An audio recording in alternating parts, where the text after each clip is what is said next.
I am an African.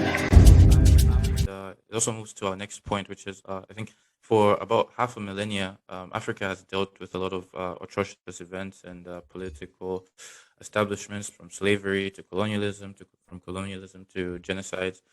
What would you suggest is a comprehensive and sufficient way for former colonies and independent states to deal with their past atrocities? Well, first of all, the tragedy is that since the times of the slave trade, the expansion of Europe, and also through settler colonial dominance in North America, in Australia and elsewhere, there were created structures economically, but to some extent even mentally, which cannot be reversed. So we only have to face the challenge, unfortunately so, how can we best cope with it and emancipate from slavery, as Bob Marley was singing in one of his songs, in the Babylon system. It is a Babylon system.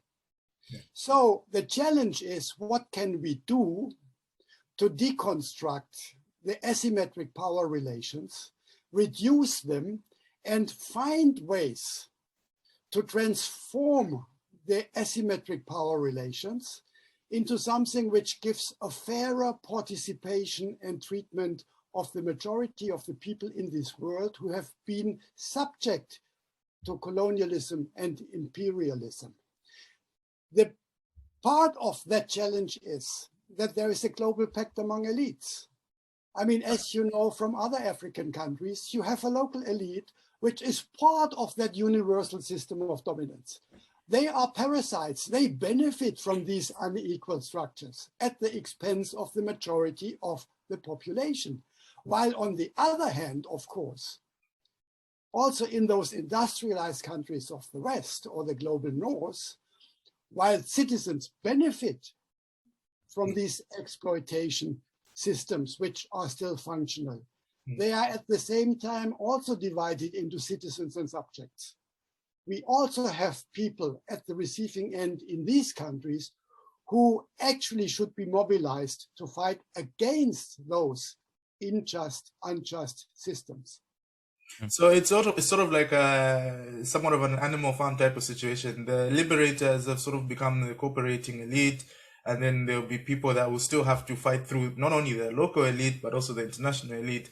And I guess the whole message, as you're saying, is correct in the sense that there needs to be fair participation. And with this case, I think is a perfect example of how, the stakeholders, the main victims of it, are not really the main stakeholders of the dialogue on reconciliation.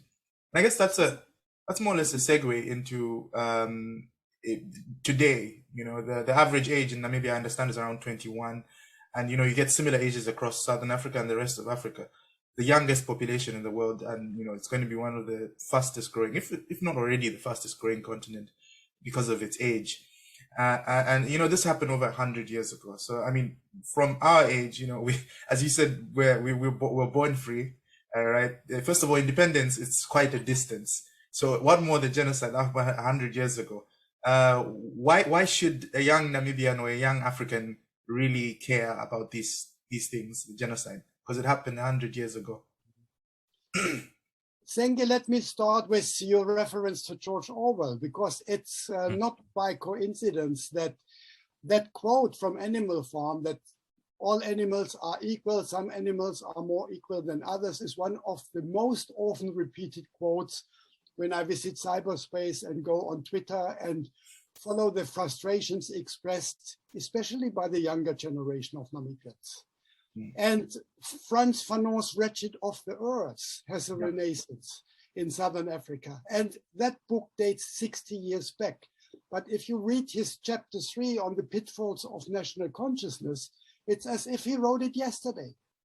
So coming back to your question, the younger generation has all reasons to measure governance and social realities against the delivery of those in power, or rather non-delivery by those in power, who have as their so-called national interests, their individual interests as a priority.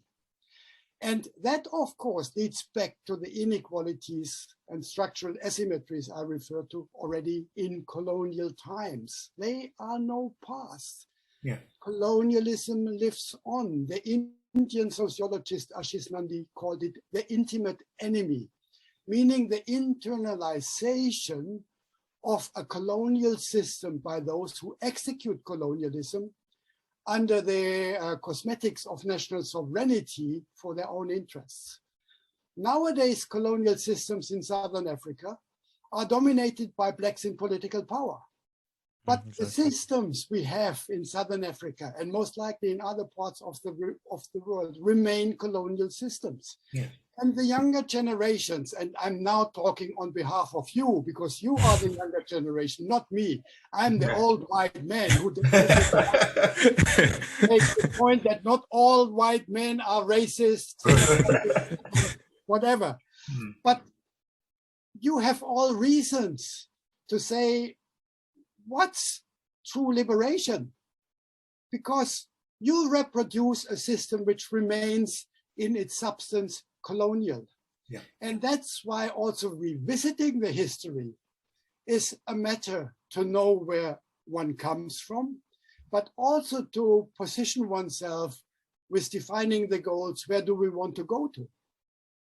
You cannot abandon the history. You need to revisit history, to learn from history, and to use that knowledge accumulated and the insights to map an agenda for the future.